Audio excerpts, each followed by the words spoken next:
Cumprimento os irmãos com a paz do Senhor, amém, irmãos? Quantos vieram para ouvir a palavra do Senhor, amém? Deus vai ter uma resposta para você hoje, amém? Se você veio buscar uma bênção, fica ligado na palavra do Senhor. Eu quero que você abra lá em Apocalipse, capítulo 3.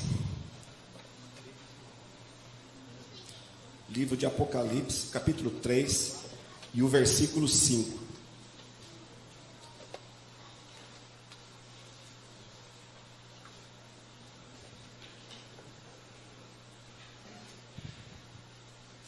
Eu vou ler o primeiro o versículo 5, que diz assim: o que vencer será vestido de vestes brancas, e de maneira nenhuma arriscarei o seu nome do livro da vida, e confessarei o seu nome diante do meu Pai e diante dos seus anjos. Repita comigo assim, a igreja toda junta: o que vencer será vestido de vestes brancas.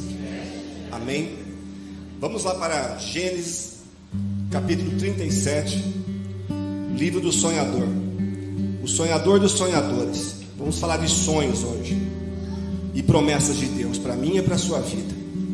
Gênesis capítulo 37, versos 1, diz assim: e Jacó habitou na terra das peregrinações de seu pai na terra de Canaã.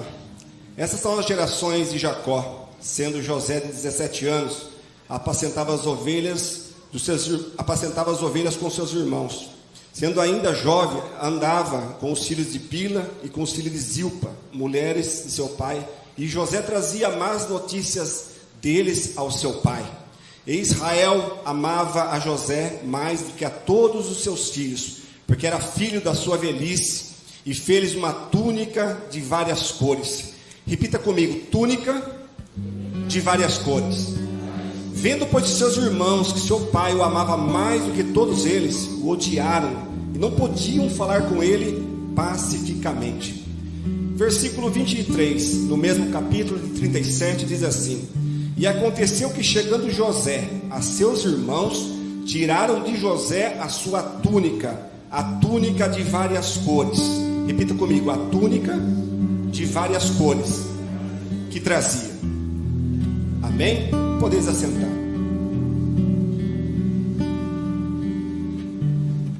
Eu particularmente, quando eu olho para os livros da Bíblia, eu vou tentar ser o mais breve, porque é um livro muito complicado, grande, é uma história grande, que passa por vários estágios, mas eu vou tentar ir resumindo, para nós ganharmos tempo e para saber aquilo que Deus tem para falar conosco. Eu, quando olho para a história de José, eu vejo um menino, um jovem de 17 anos. O José, ele não é um jovem de 17 anos da atualidade. Naquele tempo não tinha internet, não tinha zap, não tinha e-mail, não tinha Facebook, não tinha energia elétrica, não tinha nada. Era tudo da base da lamparina. E se nós compararmos José na idade que ele tinha, irmãos, ele era um matuto, um menino matuto da roça, aquele menino simples, aquele jovem simples da roça, menino meigo, simples. Ele era um rapaz de bom porte e era um rapaz de um semblante bonito. A Bíblia vai revelar isso nos capítulos posteriores. E José, ele era um menino, filho da velhice de Jacó.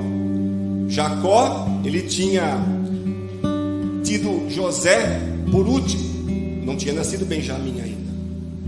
E o que me chama a atenção, irmão, nesse texto aqui, é que José, ele era o filho amado de Jacó. Jacó tinha um amor especial, porque ele era filho da sua velhice.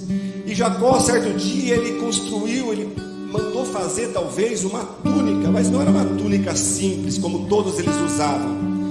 Hoje, irmãos, ainda no Oriente Médio, o pastor tem mais propriedade para falar sobre isso. Eu acredito que lá ainda eles usem, né?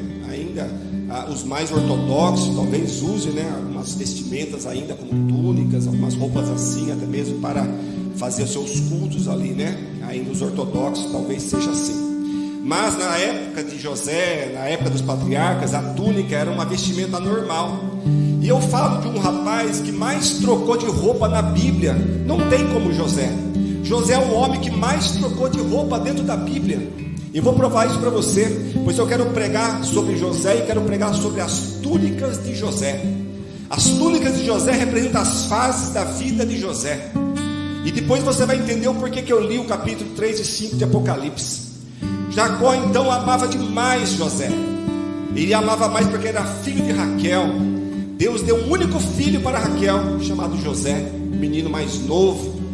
E os seus irmãos, tinha os irmãos também dele, da parte de Lia, mas tinha também de Bila e Zilpa, que eram as servas, as concubinas, porque a Raquel não poderia dar filho. Então começou aquelas trocas dali também, e foi nascendo um filho atrás do outro. Rubem é o primogênito, Rubem é o primeiro que nasce de Bila, de Lia, perdão. E aí, irmãos, começam a nascer os filhos, que vai dar origem posteriormente às 12 tribos. E José foi escolhido por Deus.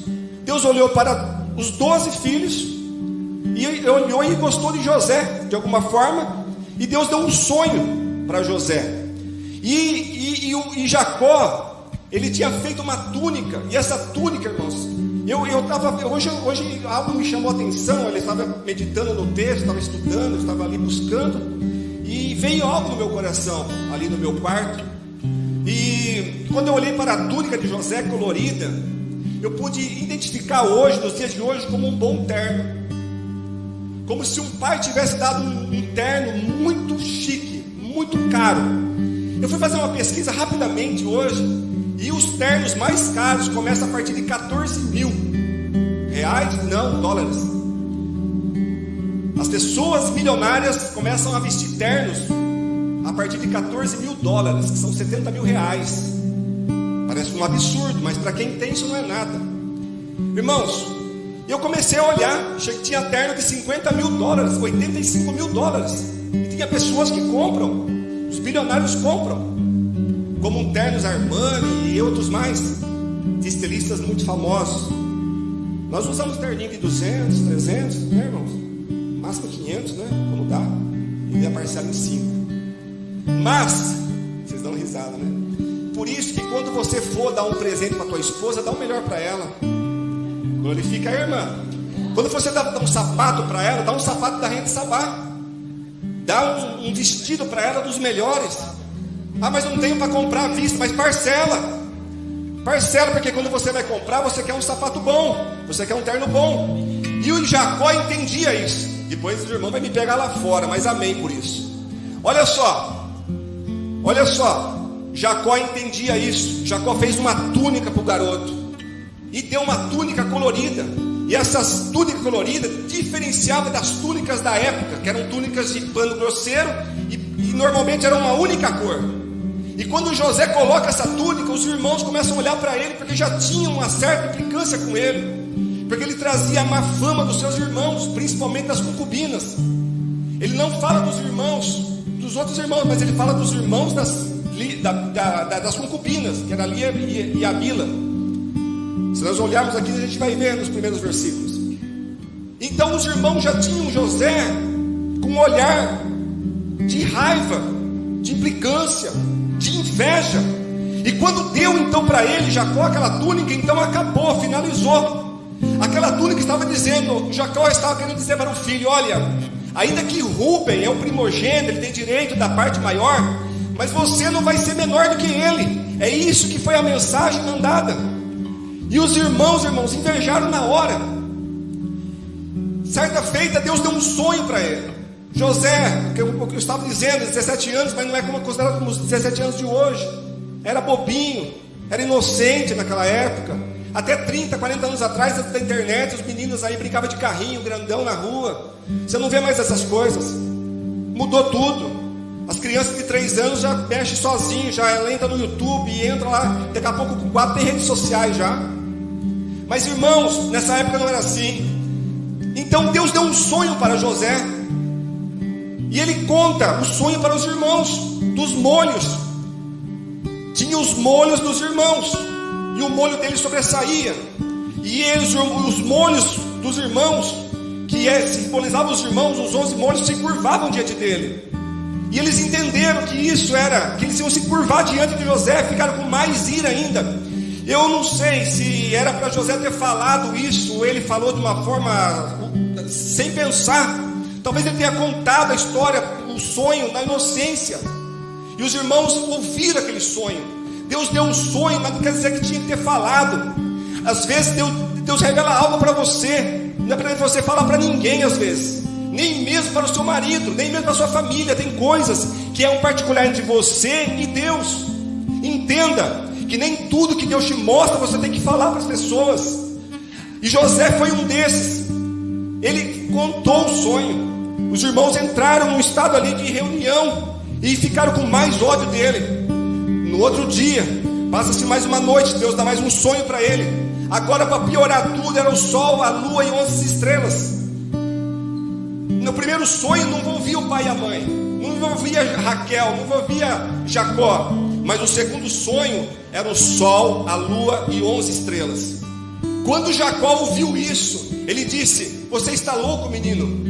Você acha que o teu pai, a tua mãe e os teus irmãos vai se encurvar diante de você?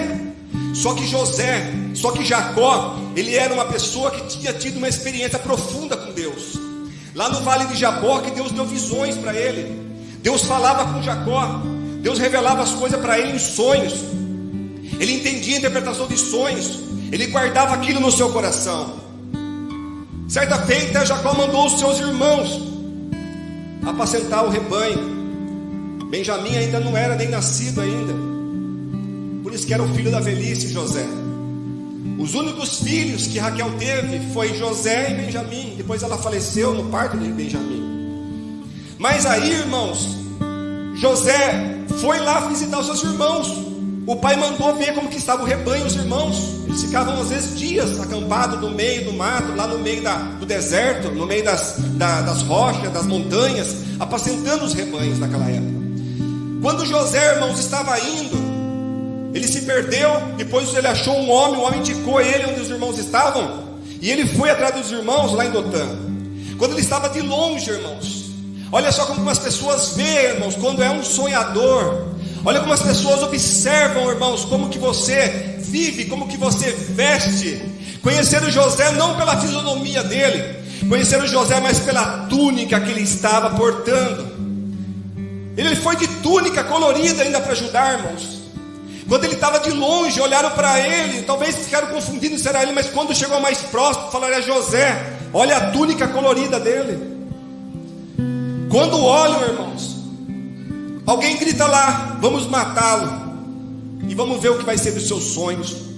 Já percebeu, irmãos, que quando Deus coloca um sonho no seu coração, quando Deus chama você para uma promessa, quando Deus te escolheu lá do lamaçal do pecado e te trouxe para a sua maravilhosa luz, Ele te colocou um sonho.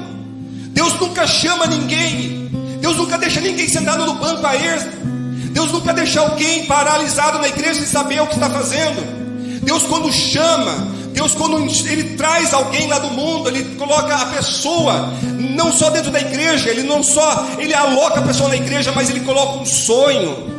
Deus, Ele coloca um projeto dentro do meu e do seu coração. Deus nunca chama ninguém para ficar somente sentado num banco de igreja. Alguma coisa Deus tem na sua vida, alguma coisa Deus colocou, desde quando Ele te chamou, Deus te colocou alguma coisa na sua vida.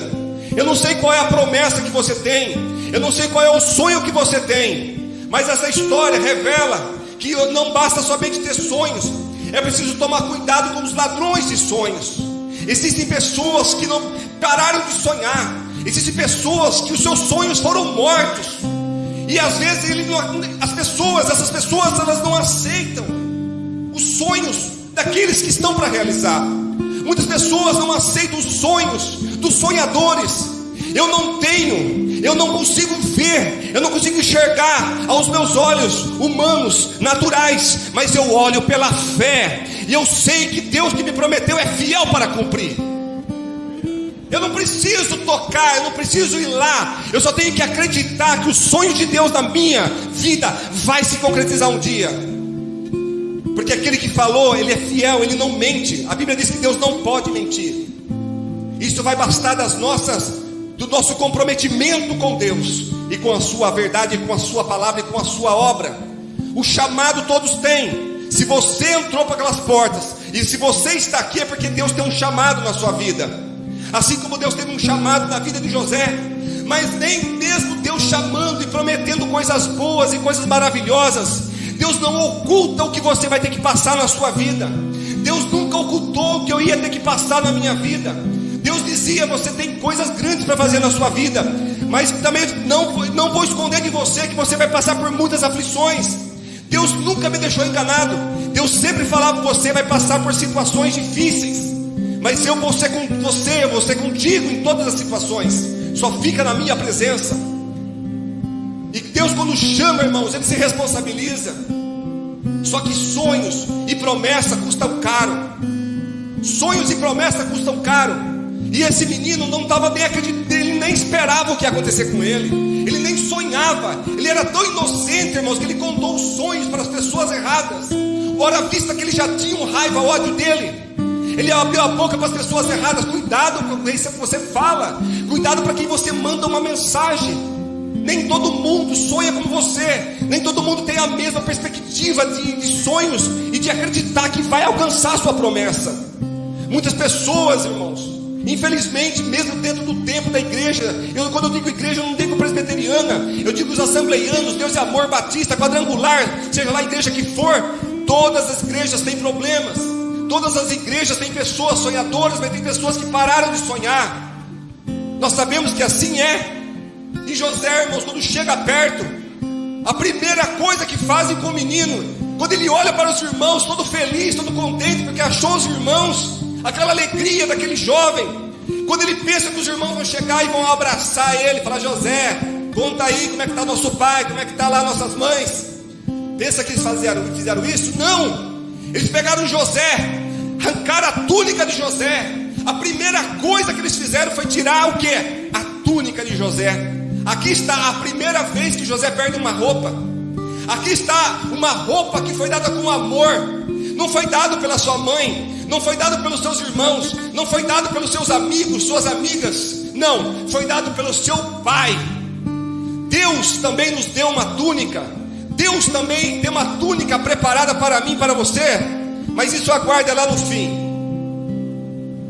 E quando José fica sem saber o que está acontecendo, acha que é uma brincadeira que estão fazendo com ele. A túnica arrancada, colocam ele, queriam matar ele. Vamos matar e vamos ver o que vai ser dos sonhos dele. Vamos ver o que vai ser do sonhador. Irmãos, Rúben, o mais velho, primogênito, filho de Lia, corre. Ele entra no caminho, entra no meio e fala: não façam isso. Vai derramar o sangue do nosso irmão. Querendo ou não, ele é nosso meio-irmão. Então ele corta aquela história de tentar matar o menino. Ele consegue ali neutralizar aquela coisa satânica. Era uma coisa, é difícil falar de demônios no Antigo Testamento, mas aquilo era uma ação demoníaca. Matar uma promessa de Deus, matar algo que Deus colocou no coração do jovem. José ia ser o salvador não somente do povo de Canaã, mas ia ser o salvador do mundo. Um homem, um menino, um jovem que ninguém dava nada para ele, um jovem que ninguém podia esperar nada, porque o que ele vai passar daqui para frente, eu e você não queríamos passar. Irmãos, quando pegam José, jogam numa cova, falam: não vamos matar não, joga na cova, vamos ver o que a gente faz depois. Nisso, irmãos, Deus providencia uma caravana de midianitas e ismaelitas. Eles iam pegar de Gileade, bálsamo, mirra e outras especiarias e roupas e coisas, e levar para o Egito. Saíam de Gileade, da terra de Canaã, para o Egito, para outro país, para poder vender, pois lá eles tinham um valor muito mais alto do que vender na terra de Canaã. Deus providenciou, irmãos, essa caravana passar bem ali, naquela hora, naquele momento, naquela hora, tudo certo. José estava no momento certo, na hora certa. Parece que não, parece um paradoxo, mas não, ele estava no momento certo, na hora certa ali. Aqueles homens pegam e, passando por ali, os irmãos pensam: olha só, irmãos, Judá chega a Judá, da onde nasceu o Messias, da descendência de onde vai vir o Messias. Ele disse: não vamos matá-lo, vamos vendê-lo, assim o sangue não fica sobre nós. Pegaram, irmão, José, jogaram uma corda lá. José sobe pela corda. A Bíblia diz que era uma cisterna vazia. Quando José, todo contente, sobe, batendo a mão na roupa, da pouca roupa que sobrou, porque ele estava meio seminu ali, só com as partes de baixo, tirando o pó, tirando a sujeira, rindo para os irmãos, falando: nossa, vocês me deram um susto. Eu achei que vocês iam me deixar lá, eu estava pensando que era sério. Daqui a pouco um irmão olha para o outro. Eu posso imaginar o que aconteceu ali. Um irmão olha para o outro e começam a sorrir. E ele fica feliz também porque eles estão sorrindo ali. Daqui a pouco os irmãos saem da frente e vem ali, irmãos, vem ali uns capatazes ali, com umas correntes, umas argolas na mão. E José todo contente. Daqui a pouco o semblante já cai. E ele começa a olhar aquela cena. E os irmãos falam, o comerciante da caravana vai e joga 20 moedas de prata na mão dos irmãos. José olha aqui, não está entendendo nada. Daqui a pouco pegam o José pelo braço, algemam ele, colocam corrente nele no pescoço e levam ele embora. O sonhador começa a olhar para trás em lágrimas e chorando. Irmãos, você consegue ver uma história diferente do que eu estou contando? Não está na Bíblia, mas eu consigo imaginar o sofrimento, pois eu faria isso, e você faria isso. Os irmãos todos começam a rir. Rubem não estava lá ainda. Eu não sei onde que Rubem estava. Talvez Rubem saiu de longe. Talvez foi atrás de uma caverna orar, pedir para Deus ter misericórdia. Rubens não podia ir ali com todos os irmãos. Os perversos irmãos fizeram isso com José. Sabe o que disseram para ele, quando ele estava a alguns passos? Agora eu quero ver o que vai ser dos seus sonhos. Eles nem imaginavam que eles estavam fazendo um favor para Deus. Aquilo que muitas vezes, irmãos, alguém tenta fazer contra você, às vezes é um favor de Deus. E se não for, Deus vai converter ainda numa bênção para mim e para a sua vida. Então não se preocupe do que você está vivendo hoje. Não se preocupe o que você está passando hoje, porque nem tudo nós vamos entender. Ainda que as coisas sejam maus, ainda que as coisas sejam ao contrário, mas nem tudo está perdido. Nós não entendemos o caminhar de Deus é diferente. O tempo de Deus é outro. As ideias, os pensamentos de Deus são outros. Isso é biblicamente dizendo. José vai embora, irmãos, vai se distanciando. Ele foi marchando de Gileade até lá, irmãos. Era caminhada de muitos e muitos dias, debaixo de sol, de chuva, debaixo de frio, debaixo de tudo que você pensava. Comia o resto dos restos, bebia um golinho de água, porque tinha que dividir com os demais escravos. Não era ele o único escravo, não, tinha muitos escravos indo juntos. E aqueles homens, irmãos, pensando, quando chega lá, olharam para José. A Bíblia vai falar que ele era de bom porte. Ele tinha um corpo físico, um corpo atlético talvez na época, de natureza. Ele era de bom semblante também, tinha uma boa fisionomia. Ele era um rapaz bonito da época. Quando eles olharam ele, esse vai dar lucro lá. Levaram para a praça central do Egito, lá onde tem os mercadores, aonde paravam ali as embarcações, desciam os escravos, negociavam mercadorias. Chegou lá José, no meio dos escravos, no meio das pessoas negras também que vinham, os escravos da época. E José lá, normal. As pessoas olhavam para José e falaram: mas o que ele está fazendo preso, esse rapaz aí? Ele não se identifica com os escravos. Porque José não era para ser escravo, irmãos. Mas fizeram isso para José. E José então está lá na praça. E alguns homens poderosos, homens de fazenda, homens da cidade, eles compravam os escravos. Sempre foi assim. Até um século atrás era assim. E eles chegaram lá e começaram a olhar para lá e para cá. E tinha um homem lá muito influente, poderoso, chamado Potifar. Ele era capitão da guarda de Faraó. Ele era o segundo de Faraó. E ele estava andando também no meio dos escravos. Ele queria comprar um escravo lá, alguns escravos. Ele bateu o olho em José. E Deus lá de cima falou assim: compra, porque esse é meu. Aleluia. Outros passaram, viram, queriam comprar José, mas Deus falou: não, vocês não. Quando passou Potifar e viu José, Deus falou assim: é esse, pode pegar que eu tenho promessa. Irmãos, José sai das correntes, começa agora a ter uma vida livre, mas escravo ainda, mas não acorrentado mais. Quando ele chega na casa de Potifar, a Bíblia diz: aonde José estava, Deus era com ele. Não importa aonde ele ia, Deus era com ele. Porque isso não dependia dele, as pessoas faziam as coisas com ele. Ele não fez nada de errado, ele não pecou, ele não fez nada. Por isso que Deus era com ele. Então ele começou a passar em estágios. Quando ele chega na casa de Potifar, o que ele ganha? Ele ganha uma nova túnica, mas uma túnica de escravo. E aí ele veste aquela túnica, porque ele estava ali sem a túnica dele. E ele ganha mais uma túnica de Potifar e ele se mistura com os seus escravos. A Bíblia diz que em pouco tempo Deus deu graça. Potifar começou a ver que Deus era com ele. Deus era com ele. Mas o que parecia ser bom vai durar pouco tempo. Esse homem, Potifar, colocou José a par de tudo que tinha na casa dele. Só privou a esposa dele, é óbvio. Mas tudo que tinha lá, José tinha a chave de tudo. Até dos escravos. José mandava em tudo. Porque quando Deus, irmãos, está no negócio, até o inimigo vira teu amigo. Até o teu inimigo vira teu amigo. Então, irmãos, José achou graça aos olhos de Potifar. E Potifar deu tudo na mão de José. E, como eu já disse, José, ele era um jovem, bonito, atraente. E a esposa de Potifar começou a olhar para José, a ver José. E interessou por José, jovem, 17 anos, porte atlético, bonito. E ela começou a chamá-lo para poder ficar com ela, deitar com ela, literalmente. Só que José era um homem fiel e temia a Deus. E ela tentou isso 1, 2, 3 vezes.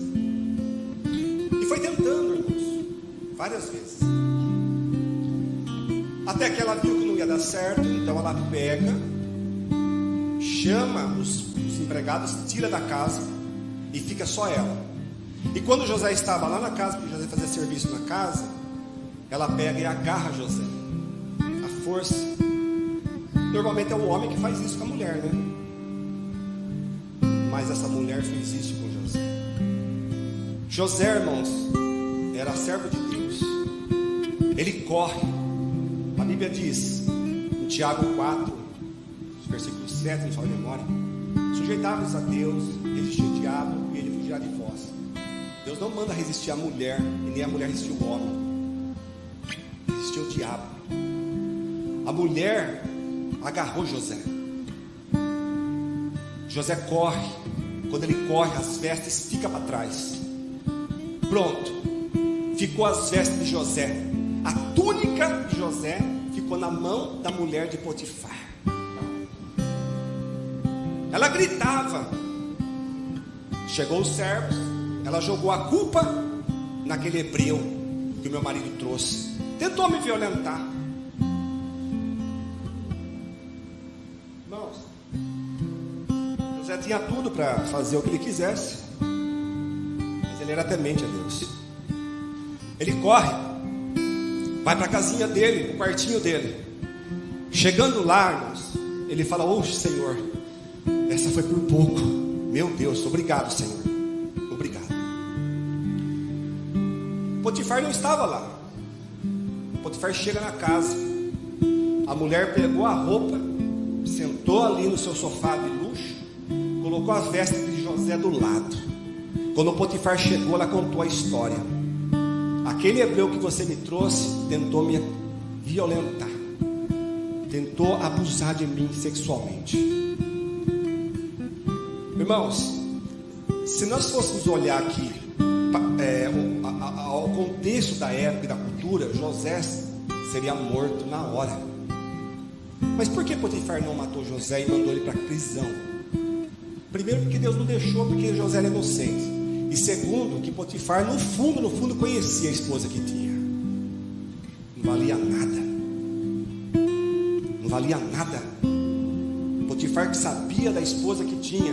Porque nessa época aqui, se alguém já atentasse, irmãos, contra o nome de uma autoridade dessa, ele era morto na hora, decapitado no mínimo.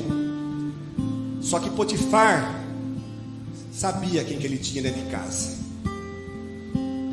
Mas ele resolveu então não deixar por menos, que ia ficar ruim para ele. Ele manda José para a cadeia. E José vai para para a cova mesmo, prisão.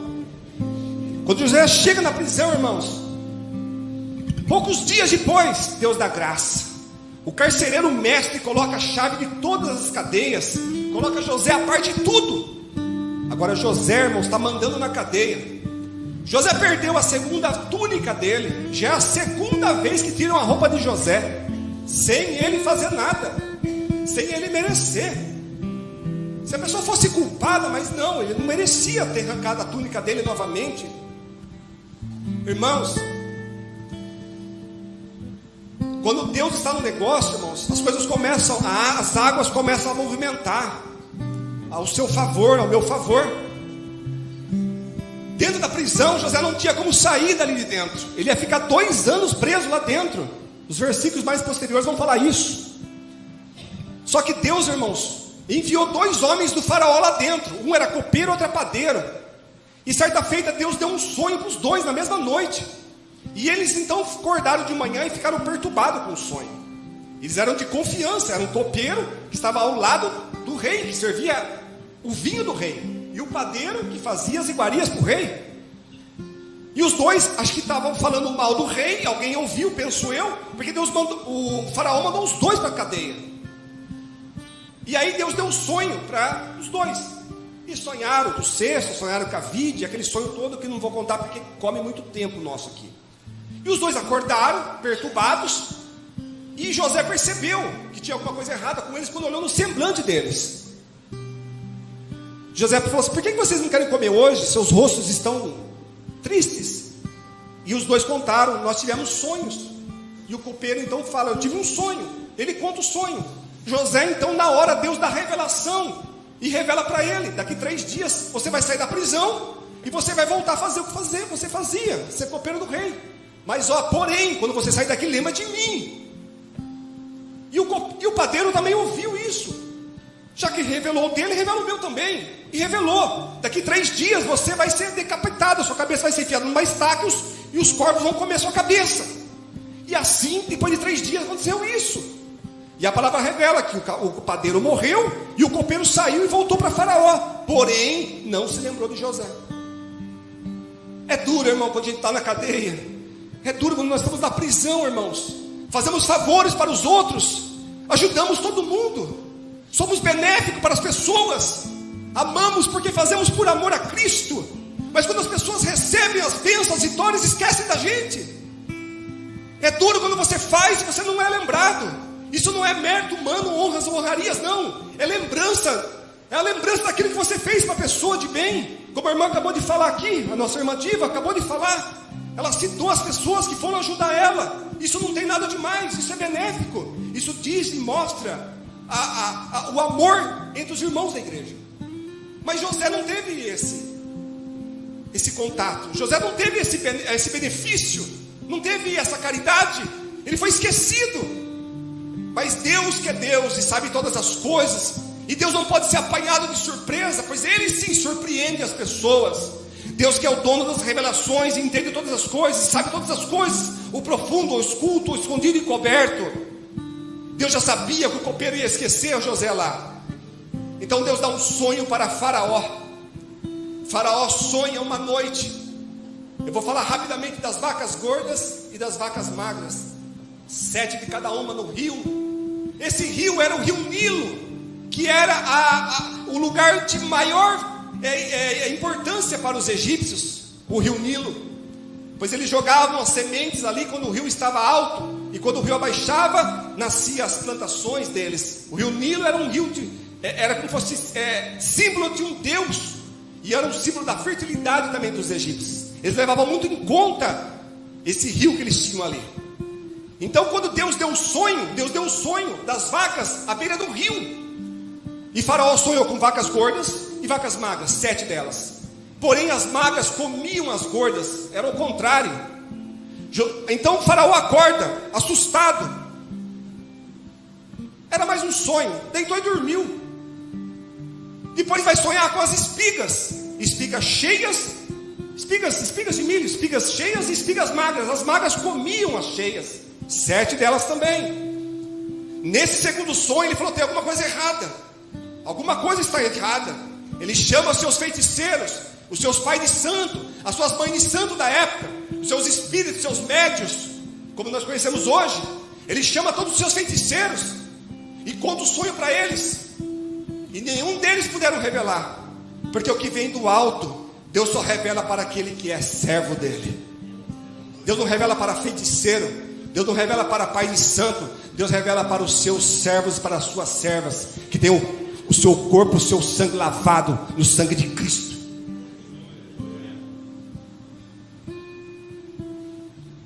Aí ninguém pode revelar, é evidente. Aí o copeiro, Deus coloca assim no coração do copeiro: lembra de José? Daqui a pouco veio no coração do copeiro: José. Peraí, José revelou. E ele falou: Faraó, tem um homem que estava preso conosco lá na nossa época, de milho padeiro, que revela sonhos. Ele revelou e assim aconteceu. E Faraó então manda chamar José. Mandou chamar José da prisão. A Bíblia diz que quando tiraram José, barbearam José e colocaram uma túnica nele. José agora sai da túnica da cadeia e uma túnica melhor para se apresentar diante de Faraó. Mesmo um preso não poderia se apresentar diante de Faraó de qualquer forma. Ele foi barbeado, ele tomou um banho. Imagina o estado que ele estava. E colocou uma túnica dele para se apresentar diante do rei. O Egito, irmão, naquela época, era o país dominante mundial. Ele dominava o mundo naquela época, o Egito. Quando vai diante de Faraó, Faraó fala assim: eu fiquei sabendo que você revela sonhos. Faraó falou para José. José disse: sim, não sou eu que revelo sonhos, mas o Deus que me dá a revelação. Aí ele fala: eu tive um sonho. Falou: então conta o sonho. E Deus vai dar a revelação. Ele contou o sonho das vacas e contou o sonho das espigas. E José olhou e disse assim: o sonho é um só, e a interpretação é uma só. É 7 anos de fartura e 7 anos de pobreza. E porque é 2 vezes o sonho, é porque Deus tem pressa nesse negócio. Aí ele falou assim: olha, Faraó, por isso que eu falo, irmão, a humildade precede a honra. Ele poderia ter feito uma arrogância, ele poderia ter jogado, quem sabe, ali um pouco maior, um pouco mais ali sobre Faraó, para que puxasse ele para dentro do reino. Ele simplesmente disse assim: Faraó, sabe que fosse o Senhor, sabe o que eu faria? Eu pegaria alguns homens e faria assim, assim, pega 1/5 da terra, guarda isso, guarda aquilo, pega isso, pega aquilo, faz isso, faz aquilo. Deus foi descendo a revelação. No momento da maior dificuldade sua, é onde que você vai ter mais revelação de Deus. Não é a hora que você está assistindo um bom filme, não é a hora que você está lá no shopping, passeando, não é na hora de uma chácara, de um divertimento. Eu não estou falando nada que é errado, estou falando que as maiores revelações vem quando você está no aperto, no sofrimento, na prova, na luta. Quando você olha para o céu está de bronze, você clama, você chora, você geme, e Deus parece estar em silêncio. Lá no seu quarto escuro, no dia, de noite, na madrugada, onde você clama, você chora, é lá que Deus te dá as maiores revelações da sua vontade para a sua vida. É lá que Deus traz as respostas dentro do teu coração. É lá que Deus refrigera a sua alma. É lá que Deus fala com você no profundo. José estava ali, irmão, sabendo que poderia voltar para aquela cadeia, e não sabia quando ele ia sair de lá de dentro, porque o crime que supostamente tinha cometido era muito grave. Deus pegou, irmãos, lá do céu, olhou para Faraó, colocou dentro do coração de Faraó: escolhe ele. Deus quer fazer isso, irmãos, lá com o teu patrão, na tua empresa. Às vezes você fala: não sou promovido, ninguém me vê. Mas você tem feito alguma coisa? Você tem buscado o Senhor? Eu não cresço, eu desempenho, mas não cresço. Calma, aquieta-te, calma. Deus vai dar graça aos seus olhos, aos olhos do seu patrão. Deus vai dar graça lá onde você está. Deus vai dar graça no seu trabalho. Deus vai dar graça na sua casa. Deus vai dar graça lá na sua escola. Deus vai dar graça lá na sua rua. Deus vai dar graça aqui na igreja. Você vai ser agraciado por Deus. Calma, tudo tem seu tempo. Mas eu estou sem as túnicas. Já roubaram várias túnicas minhas. Calma, Deus sempre tem uma túnica para te dar. Calma, você não vai ficar sempre despido, despida. Você nunca vai ficar sem a graça de Deus. Você nunca vai ficar sem as misericórdias de Deus. Isso significa ficar sem a túnica, é ficar despido. E Jesus ficou sem a túnica dele na cruz, estava lá na vergonha, despido, mas era preciso passar por isso. Hoje ele está com as suas vestes de glória lá no céu. Calma, nós vamos chegar lá, calma, nós vamos chegar lá. Faraó fala assim, olhou para os feiticeiros, disse: vocês não prestam para nada. Olhou para José: teria um homem maior, melhor do que esse, onde revelou tudo que eu tinha sonhado? Tu serás esse homem, tu serás o governador agora do Egito, tu serás somente abaixo de mim. Naquele momento, Faraó falou para José, falou para os servos dele: leva esse homem para dentro do palácio, ele está livre, ele vai ser governador. Naquele momento, a Bíblia diz que o Faraó tirou o seu anel de ouro. O anel de ouro, irmão, do rei, era tudo, era o maior valor que tinha para um homem receber. Lembra lá de Naamã? Então, irmãos, olha só, quando ele pegou, colocou o anel nele, no dedo de José, colocou um colar de ouro, e a terceira coisa, trocou as vestes de José e colocou vestes de linho fino. Oh glória, não, você não viu um glória aqui hoje. Depois que ele perdeu as vestes coloridas dele, a túnica dele, ele passou por um processo de túnicas manchadas, túnicas onde era acusado de pecado, túnica de escravo, túnica de prisioneiro. Agora a coisa começou a mudar para José. Agora veio túnicas feitas de linho puro. Aleluia! Oh glória! É as fases, irmãos, é as fases do cristão, é as fases do crente. Temos que passar por essas trocas de roupa, por essas trocas de identidade, de fases de vida. Quando então José, irmãos, coloca aquela roupa, Faraó diz para todo o Egito: quando José passar, todo mundo se curva diante dele. Nenhum cão vai mover a língua sem a palavra de José. Irmãos, um homem que estava preso 2 anos, esquecido, de uma noite para um dia, ou de um dia para a noite, eu não sei a hora que ele foi solto. Eu só sei que de escravo, de preso, agora Deus tornou ele governador de todo o mundo, de todo o Egito, o mundo, porque o Egito era o maior país do mundo da época. Não subestima o poder de Deus, não subestima o que Deus pode fazer. Eu não importo o que eu estou aqui ainda hoje, vendo o que eu estou vivendo. Eu ainda continuo sonhando, ainda que muitos tentaram tirar meu sonho, mas eu não desisto dos meus sonhos. Quando eu tinha 30 anos de idade, tentaram tirar os meus sonhos também. Tinha acabado de me converter. Não tinha 3 meses de conversão, já queriam matar os meus sonhos. Mas não foi nem na igreja, não. Não foi meus vizinhos, não. Não foi no serviço, não. Não foi na rua, não. Foi dentro da minha casa. 30 anos. Eu tenho testemunha. A irmã Nil, desde o começo, Deus usou a vida dela para poder salvar a minha vida. Tem a Lana, o Lucas, a Jo, a Evandra, que também conhecem a minha história, boa parte. São testemunhas. Já testemunhei isso aqui, mas muitas pessoas já entraram nessa igreja e não sabem do meu testemunho. Vou contar rapidamente. Eu aceitei Jesus e comecei a buscar, porque quando você aceita, você tem aquele fogo, aquela fome, aquele primeiro amor intenso. E eu comecei a buscar o Senhor. E eu não morava com a minha mãe biológica, eu morava com a minha tia, que é a irmã dela, que era médica, desde os 2 anos de idade. Eu tinha bronquite, e como a irmã dela era médica, ela pegou eu para criar. E eu comecei, desde os 2 anos, crescendo no meio dos 2 filhos dela, e comecei a chamá-la de mãe. Mas era minha tia, mas era minha mãe, porque eu entendo que mãe não é aquela que só gera, a mãe é que cria. Não basta gerar, mamãe pode gerar e jogar um filho no orfanato, mamãe pode gerar e jogar um filho numa sarjeta, como acontece, mas sim aquele que vai criar, aquele vai ser o pai e a mãe. E essa minha tia, que começou a me criar desde os 2, 3 anos de idade, que me contam, é lógico, que me contaram, começou a tratar de mim, criar, porque ela era médica, então eu tive uma vida boa, ela ganhava bem, tinha uma vida boa, tive bons estudos, tinha carro, tinha tudo. Isso começou a criar inveja nos meus irmãos, que moravam com a minha mãe, que não tinha nada, porque acabou com tudo que meu pai deu.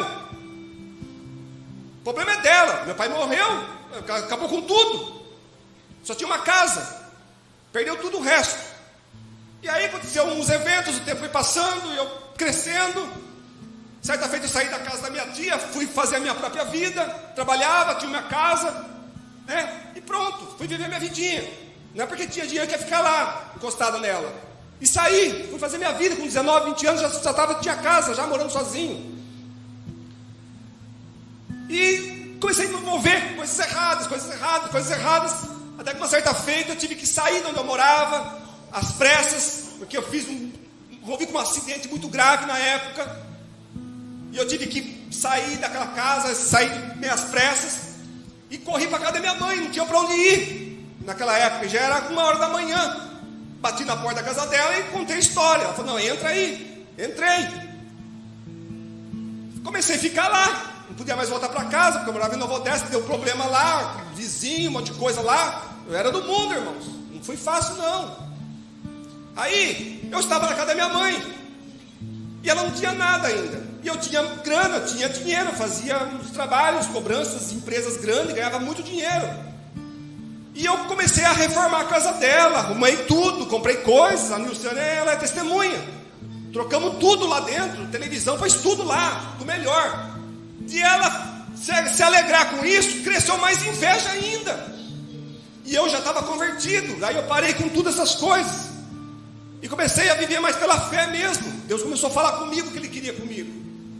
Certa feita, o ódio começou a crescer. E eu comecei a comer a palavra dentro da casa. Ela passava e tirava sarro, zombava. Passava o meio-irmão também, zombava. E tinha um irmão meu de sangue, 1 ano mais velho que eu, que frequentava de vez em quando lá. Ele era muito usuário de droga, o bicho era muito doido mesmo. Ele era loucão mesmo. Pensa num cara louco, que chegava a comer vidro. Tão louco que estava. Um dia ele mordeu um copo de vidro e engolia vidro, irmãos. Tão louco que estava. Demônio. E aí, esse irmão meu foi um dia lá, na casa à noite lá. E a minha mãe, biológica, falou assim, e ele chegou muito doido lá, e ele tinha um ódio mortal de mim, esse meu irmão. Ele queria me matar. Ele tinha uma inveja muito grande, porque eu morava com a minha tia, tinha uma vida boa, ele não tinha, ele tinha inveja de mim. Mas não fui eu que escolhi isso, foi Deus que escolheu isso. Porque se eu estivesse na mão dele, eu estava morto já. Por isso que eu falo, os caminhos de Deus ninguém entende. E aí, irmãos, eu estava dentro da casa à noite, umas 7 horas da noite, estava escuro. Esse meu irmão de sangue, que leva o meu sobrenome, entrou na casa, muito doido.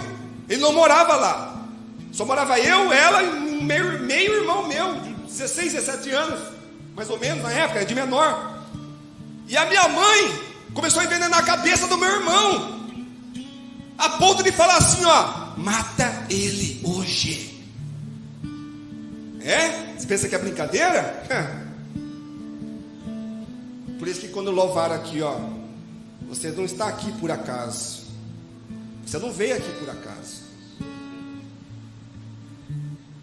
Aí a minha mãe mata ele. Sabe o que ela fez? Pegou o filho menor, tirou para fora da casa. Foram embora da casa à noite, no escuro. É aqui embaixo, aqui, ó. Ela morava aqui embaixo, aqui perto daquele bar ali, descendo essa rua aqui, lá embaixo, ali, ó, perto da projetada ali, uma casa de esquina ali. Tem um campo de futebol lá. Aquela casa do lado do campo de futebol era da minha mãe.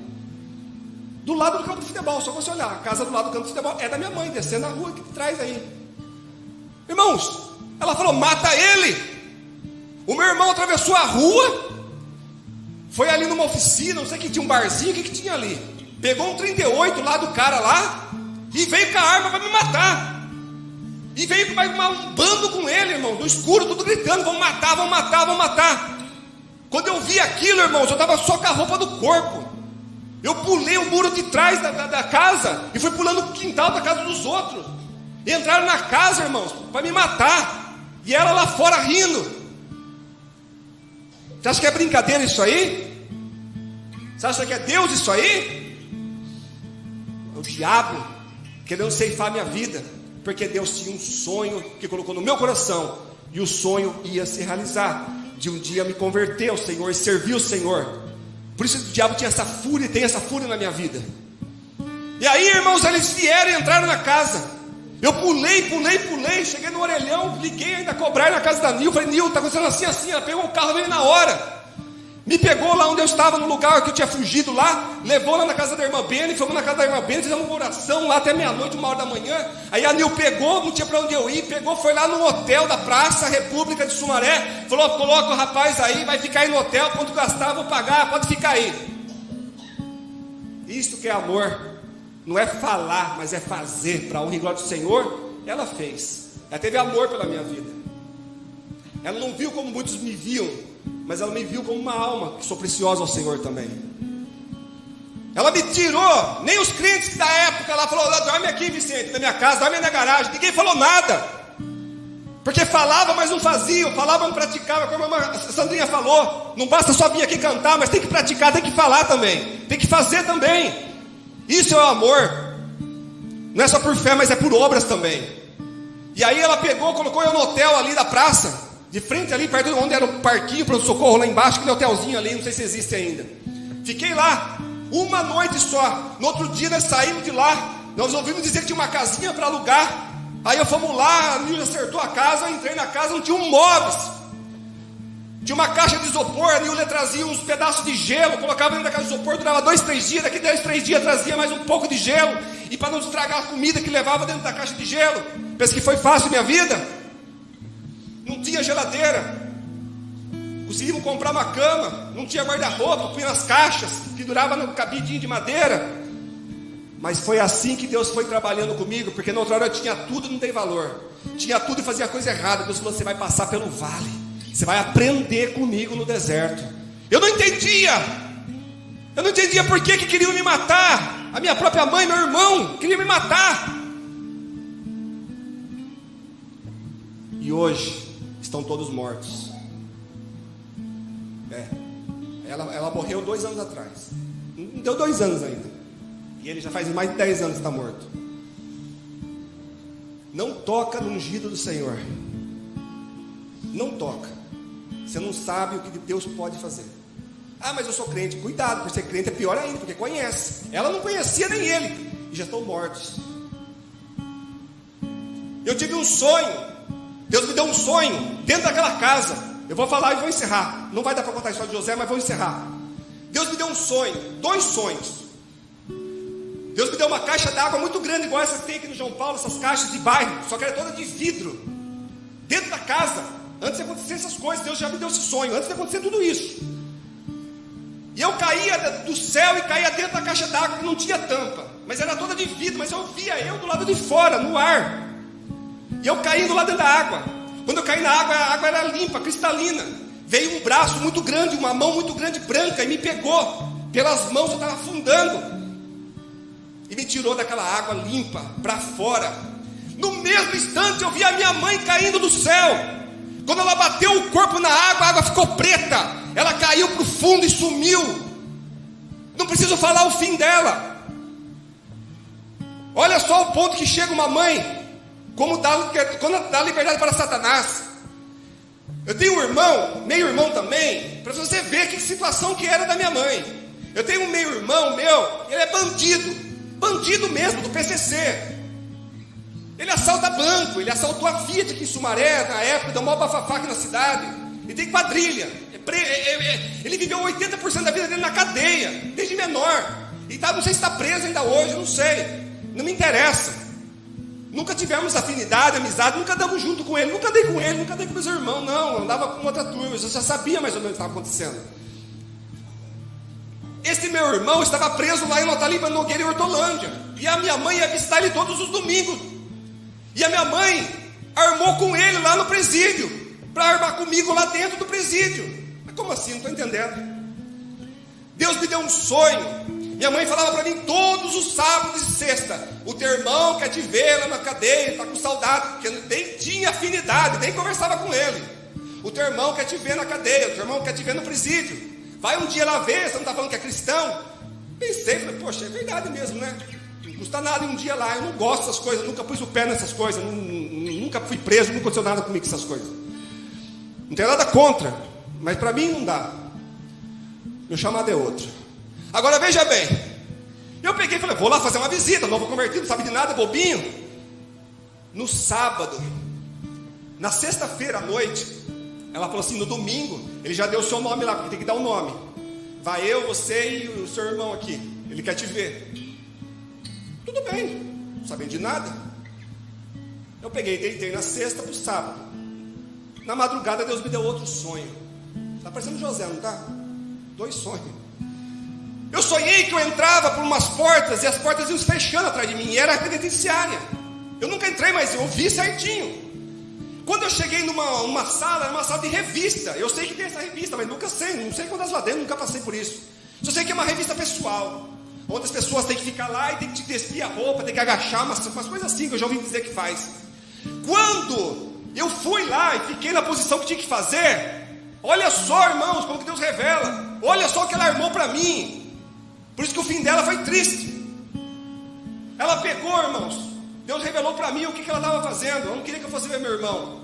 Ela pegou, falou para o meu irmão falou com um carcereiro, porque estão tudo assim lá dentro, fazendo o mesmo saco, carcereiro, polícia, tudo lá. É tudo um comprou do outro. Tudo um deve para o outro. No sonho, eu estava lá na parede, lá no quartinho, vinha um dos carcereiros para me fazer a revista. Ele pegou a droga do bolso dele e colocou dentro da calça minha, no meu bolso, um pacote de droga. E aí eu falei assim, ele falou assim, ele tira a droga e fala assim, o que é isso aqui? Eu falei, mas isso aí não é meu. Ele falou assim, mas estava no seu bolso. Você está entendendo, irmãos? O que ela armou? O que o outro lá dentro tinha armado para fazer comigo? Como se eu tivesse dado droga dentro da cadeia. Eu ia ficar preso lá. Daí você sabe o que Deus me mostrava? Deus me mostrou ela rindo lá dentro da cadeia, mostrou aquele irmão cadeieiro preso, falando assim, agora você vai ver aqui dentro. Agora você vai ver aqui dentro, porque aqui quem manda sou eu. Você vai ver agora aqui dentro. Esperar o que de uma pessoa dessa?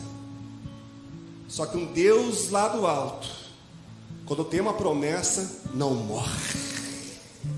Você não ouviu? Quando tem uma promessa, não morre. Deus mata os inimigos, mas Deus não permite tocar em você.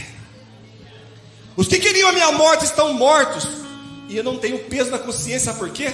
Porque eu cheguei nela ainda em vida e pedi. Falei para ela assim, ó, você me perdoa se eu fiz alguma coisa. Ela ficou sem graça. E ela nunca falou para mim, você me perdoa? Nunca. Eu pedi perdão para ela, sem dever. Mas ela nunca falou para mim, você me perdoa? Nunca tocou no assunto disso. Morreu e levou com ela. É o preço de um sonhador. É o preço de um sonho. É o preço que tem que ser pago. E ainda estou aqui. Os que queriam me matar estão mortos. E eu estou aqui vivo ainda, para a honra e glória do Senhor. Bem ou mal estou aqui, vivo ainda. Porque Ele vive. Porque Ele reina. E porque Ele pode todas as coisas. Glória a Deus por isso. José agora vira governador do Egito. E ainda não para por aí. Dá uma esposa para ele. E essa esposa dá 2 filhos para ele. E ele agora é o dono praticamente de tudo abaixo de Faraó. É assim que Deus faz. É assim que Deus faz na vida de um servo fiel a Ele. José não devia nada. Eu ainda devia muita coisa. Porque eu já tinha uma vida muito irregular lá atrás. Mas José não devia nada. Era um rapaz bom, mas pagou esse preço. E hoje nós estamos aqui. Eu senti de contar esse. Eu já preguei José várias vezes, mas não contei meu testemunho aqui. Mas eu senti de contar meu testemunho, não sei porquê hoje. Eu sinto muito pela alma dela, sinto muito pela alma do meu irmão também. Pensa que eu fiquei feliz? Não fiquei feliz. Mas foi as escolhas que cada um faz. Ela teve a chance, a oportunidade dela, nunca veio retratar, nunca. Eu nunca corri atrás de ninguém porque, estava na minha casa quieto. Então é isso, irmãos. É isso, tá? É o sonho que Deus coloca no coração. É o sonho que Deus coloca nas nossas vidas. É um preço alto a ser pago. É um preço alto que tem que ser pago. E eu vou prosseguindo, e eu vou caminhando, até que Jesus me recolhe e me chama para a glória dele. Eu estarei aqui a servir o Senhor. Perfeito ninguém somos, como diz o pastor mesmo que esses dias atrás. Somos todos pecadores, irmãos. Precisa parar com esse negócio de tanto julgar os outros. Vamos parar com essas coisas. Nós temos um que é juiz. Nós temos um que sabe todas as coisas. Deus não precisa dos nossos favores, não precisa das nossas ideias, nossos pensamentos. Deus sabe tratar com cada um da forma que Ele quer. Deus faz o que Ele quer. Deus tratou com José, talvez porque ele precipitou no falar. Deus tratou comigo e está tratando comigo ainda. Ainda não cheguei à minha história final. Espero poder chegar, se Deus assim permitir. Mas estarei por aí lutando pelo meu sonho também. Eu nunca vou desistir dos meus sonhos, não importa o que aconteça. Quem quiser desistir, desista. Mas eu não aconselho você a fazer isso. Continue lutando, continue sonhando, porque fiel é quem prometeu. Amém? Deus fez com José, Deus fez com Abraão, com Isaac, com Jacó. Deus fez com todos os patriarcas, com todos os reis, com todos os profetas que tinha que ser feito. Cada um tem os seus limites, cada um tem as suas cruzes, cada um tem os seus processos com Deus. O que eu passei, louve a Deus, olhe para o céu, glorifica a Deus de você ter um pai e uma mãe que te ama, de você ter um pai e uma mãe que está vivo ainda, talvez um ou outro. Louve a Deus por você ter alguém que ama você de verdade, a que te gerou mesmo. Eu não tive essa felicidade, é uma escolha que ela fez, né? Não fui eu que escolhi, ela que fez essa escolha. Eu nunca fiz nada para eles, nem andava com eles, nem envolvia com eles, nada. Eu tinha uma outra vida secular, uma outra vida com outra família. Minha família era a minha tia, que já também faleceu, infelizmente, alguns anos atrás. Mas era a minha família verdadeira. Eu chamava meus primos de irmão, eu chamava ela de mãe. Era minha mãe, ela sim foi minha mãe verdadeira. Ela me cuidou, ela cuidou de mim com amor e com carinho. Quantas vezes eu morava na rua, só para finalizar, eu morava na rua da estação do trem ali. Quem lembra aquela rua ali? Tinha o pronto-socorro ali na pracinha, na esquina. Então, quantas vezes, às vezes o filho dela estava com o carro na madrugada, passeando.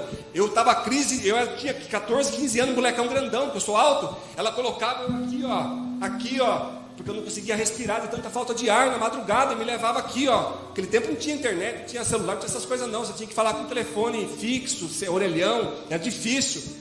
Então não tinha carro ali na hora. E ela pegou, me colocou aqui, ó, e me levava lá no hospital, e dava inalação, injeção, e depois eu conseguia voltar andando. Isso sim é amor. Isso sim, ela era a minha mãe verdadeira. Nada contra a biológica, mas não só porque ela era biológica, mas por tentar fazer o que ela fez.